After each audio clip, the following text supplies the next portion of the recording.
Nous sommes dans le jardin d'Isamu Noguchi, qui avait été commandé en 1958 quand le siège de l'UNESCO, où nous sommes, avait été inauguré. Isamu Noguchi fait un jardin hymne à la paix, et il était la symbolique même, japonais bien sûr, japonais-américain, mais il était la symbolique même de la réconciliation des nations, et en particulier du Japon, qui, on s'en souvient, figurait parmi la liste des États les plus agressifs et les plus dangereux pour notre planète.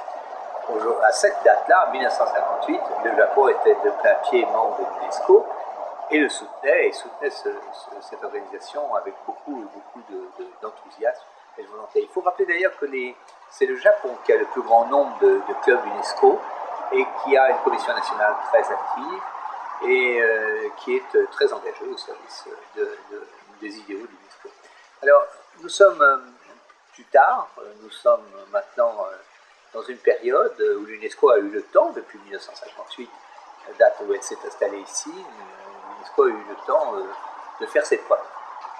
Quand on parle librement sur l'UNESCO, les gens parfois doutent un peu de son efficacité, mais ils reconnaissent le rôle que a joué l'UNESCO dans la défense du patrimoine de toute nature, le patrimoine de l'humanité, le patrimoine intangible, le patrimoine documentaire.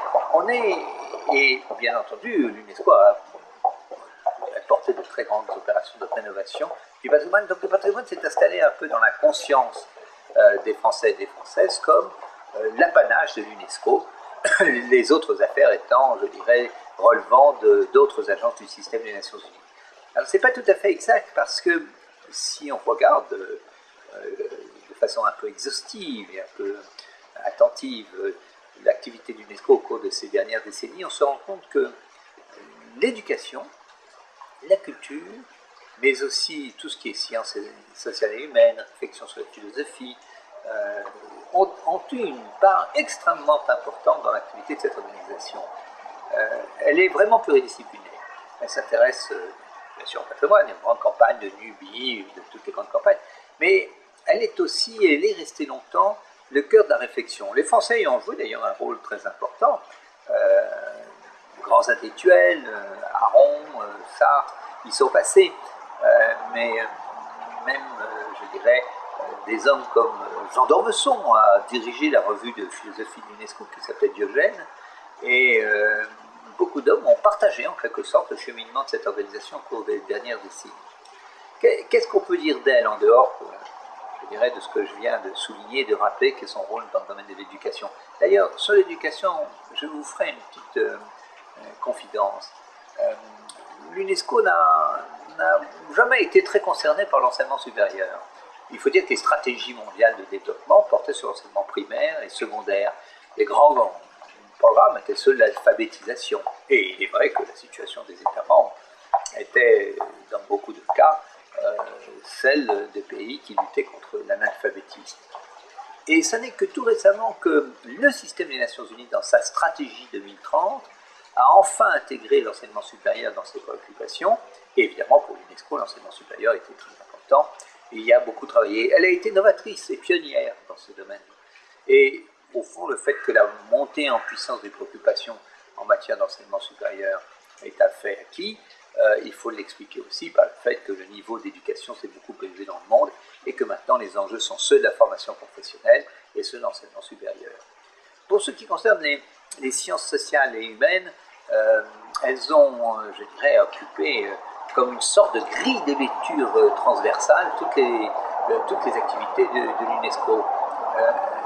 Cette qualité de mettre ensemble des hommes en provenance très diverses, de systèmes religieux, de systèmes philosophiques, de systèmes intellectuels très différents, a été le creuset de toute une doctrine de l'UNESCO sur la tolérance. Des déclarations sur la tolérance ont été adoptées. C'est le programme des sciences sociales et humaines qui a réussi en quelque sorte à mettre les gens ensemble et à leur faire partager leurs convictions, leur foi, leur spiritualité, leurs engagements citoyens.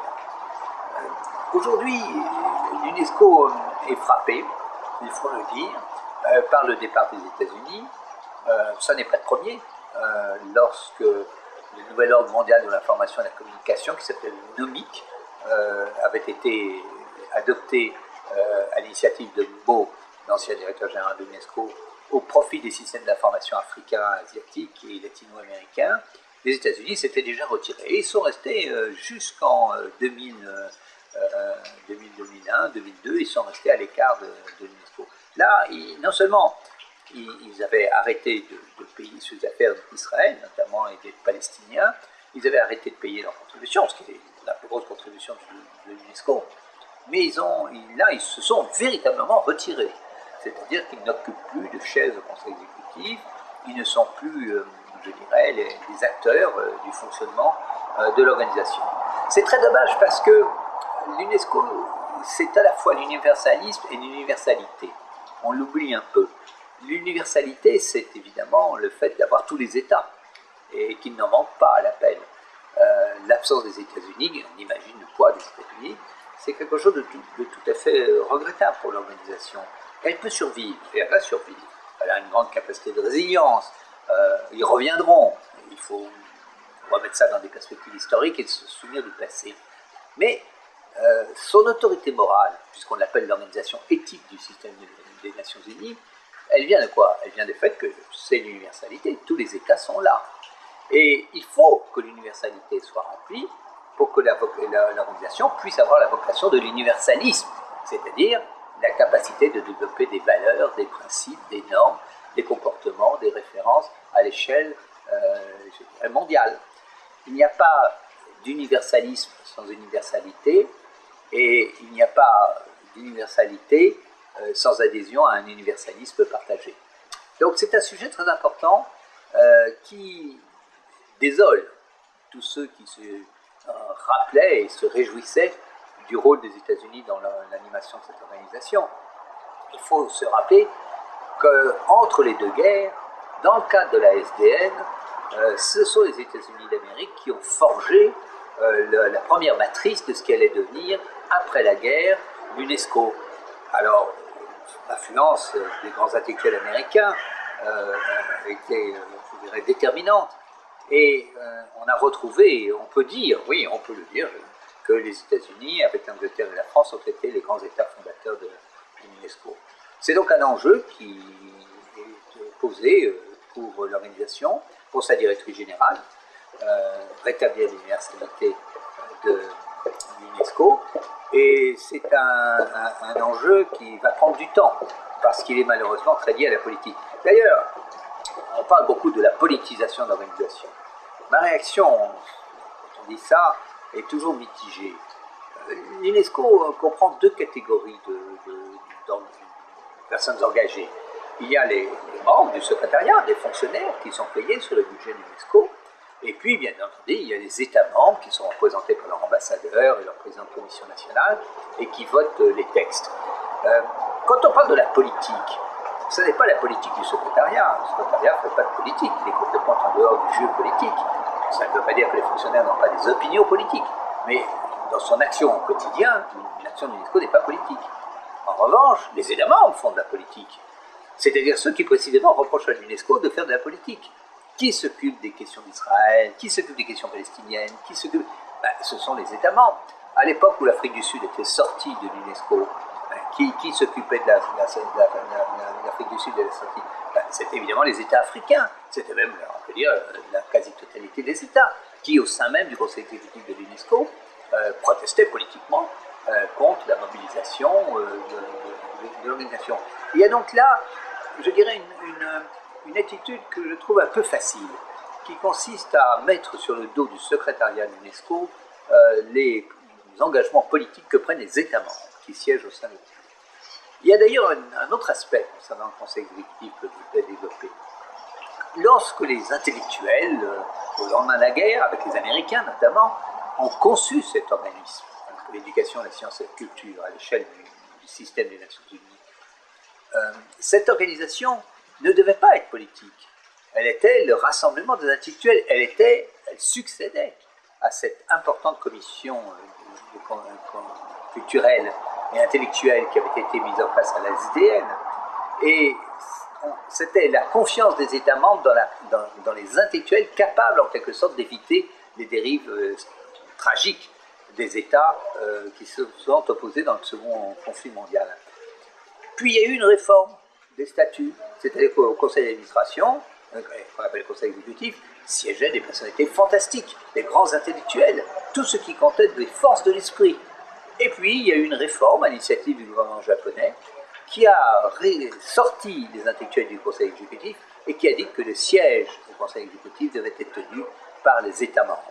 Ça a été là, je dirais, une réforme qui a beaucoup bouleversé la finalité même de l'UNESCO, puisque le conseil exécutif n'était plus la chambre d'écho des intellectuels, mais la chambre d'écho des gouvernements. Et c'est de là qu'est sortie évidemment cette politisation, parce que sont arrivés des représentants d'État qui amenaient avec eux, bien sûr, une affection pour l'UNESCO, je leur parlais, mais en même temps, des positions politiques fixées par le gouvernement. Donc c'est un problème tout à fait majeur. Affection pour l'UNESCO, parce que tout n'est pas noir dans le bilan. Affection pour l'UNESCO. L'UNESCO, quand vous vous promenez, vous vous déplacez, que vous êtes invité, que vous allez à des conférences, eh bien, vous avez un accueil extraordinaire. Malgré toutes les difficultés qu'a cette agence, le petit budget qui est le sien, les ministres, les chefs d'État, les premiers ministres, quel que soit l'État, et même s'ils n'ont pas une grande action au sein de l'UNESCO, parce qu'ils n'ont pas beaucoup de moyens, par exemple, mais ils ont une affection extraordinaire qu'ils témoignent à tous ceux qui représentent l'UNESCO qui viennent voir. Lorsque j'étais à la direction générale, j'ai visité plus de 110 pays, je n'ai pas rencontré un seul gouvernement qui avait une attitude négative ou destructrice à l'égard de l'UNESCO. Ils étaient heureux de ces visites, que le pouvoir intellectuel mondial vienne en quelque sorte leur donner une légitimité et les rencontrer. Et c'est quelque chose qui est très touchant parce qu'ils vous reçoivent avec leur club UNESCO, avec leurs écoles associées, avec leur chaire UNESCO, toutes les modalités. Et ils n'ont pas beaucoup d'argent et c'est difficile. Ils essayent de participer aux innombrables conférences. Et il y a je dirais, dans cet enthousiasme, dans cet engagement, une flamme qui est la flamme d'origine et qui continue de vivre, pas seulement en Place de Fontenoy, mais qui vit beaucoup dans tous les États membres et tous ceux qui constituent en quelque sorte la communauté. Moi, je suis, je dirais, très, très sensible à cela. C'est comme si une graine avait été plantée en 1945-46 et que cette graine a poursuivi, est encore là, a donné des arbres, presque une forêt. L'UNESCO est devenue, je dirais, un extraordinaire rassemblement du kaléidoscope mondial. Elle est une tour de Babel. Au fond, elle est une tour de Babel. Et nulle part n'existe ce type d'institution. Les autres agences du système des Nations Unies ne sont pas du tout comparables. Elles n'ont pas ces commissions nationales aussi engagées, elles n'ont pas ces clubs UNESCO aussi multiples, elles n'ont pas... C'est pour ça que, en fait, l'UNESCO, il faudrait que la jeunesse la reprenne, en quelque sorte. Des générations entières ont travaillé, des hommes éminents se sont illustrés. Je citerai bien sûr le directeur général français que nous avions eu avant Madame Azoulay, qui était René Maheu dans les années 1962-1974, un immense intellectuel qui a fait un travail fantastique pour l'influence de la France.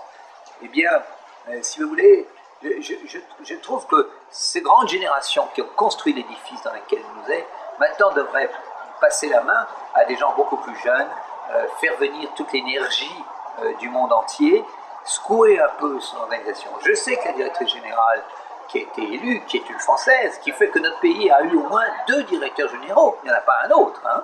Eh bien, parce que la France a toujours eu un rôle un peu particulier. Et je sais que la directrice générale est très attentive à cela, et je lui fais une extrême confiance pour que se mobilise une jeunesse dont on voit bien qu'elle est à la recherche je dirais, de valeurs, de références. Or, l'UNESCO en a plein de ces valeurs. On vient de fêter le 70e anniversaire de la ratification par la France de la Déclaration universelle des droits de l'homme. On a rappelé à cette occasion le rôle de René Cassin. Mais on oublie de dire que René Cassin était président de la Commission nationale française pour l'UNESCO et qu'il avait déjà été associé dans l'élaboration de l'acte constitutif de l'UNESCO. Et souvent on se dit, c'est la Déclaration universelle qui a généré toute une série de textes subséquents. Mais ce n'est pas le cas. Il se trouve que c'est la Déclaration universelle de l'UNESCO, son acte constitutif, en particulier son fameux préambule avec cette phrase que tout le monde répète, c'est parce que les guerres naissent dans l'esprit des hommes, que c'est dans l'esprit des hommes qu'il faut élever les défenses de la paix. Eh bien, si vous voulez, c'est cette préambule qui a inspiré la Déclaration universelle des droits de l'homme. Il y a eu d'autres sources, mais quand même qui a inspiré. Quand vous lisez les deux documents, eh bien, vous voyez les passeroles. Et ces passeroles, elles ont été facilitées par René Cassin. Parce que c'est le même homme qui était à la fois sur l'acte constitutif de l'UNESCO et qui après a été l'un des rédacteurs, pas le seul rédacteur, l'un des rédacteurs de la Déclaration universelle des droits de l'homme. Voilà.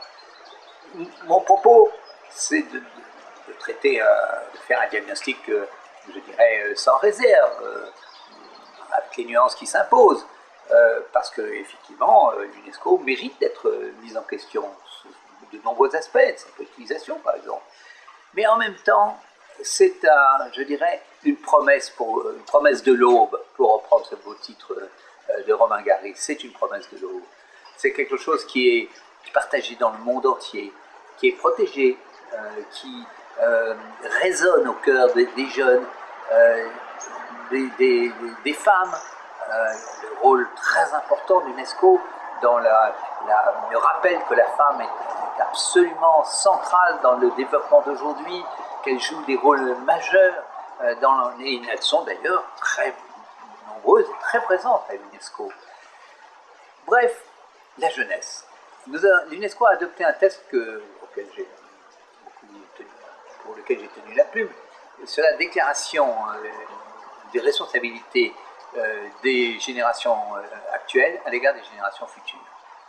Je pense qu'une réflexion en termes générationnels serait probablement un des fils d'analyse du futur de l'UNESCO. Il faut que la jeunesse s'en empare. Nos générations s'en vont, elles ont fait beaucoup de choses, nous devons être relevés, relève qui existe partout dans le monde, pour d'autres jeunes générations qui verront les choses différemment. Les réseaux sociaux, le numérique, les start-up, l'économie d'entreprise, la jeune économie, tout cela constitue une source je dirais, de vitalité qu'il faudrait savoir capter et amener au sein de l'UNESCO. Dernier mot, dans l'acte de l'UNESCO, il est dit que l'UNESCO doit s'appuyer sur les sociétés civiles. Pendant longtemps, les sociétés civiles, c'était les organisations non gouvernementales, ce qu'on appelait les ONG.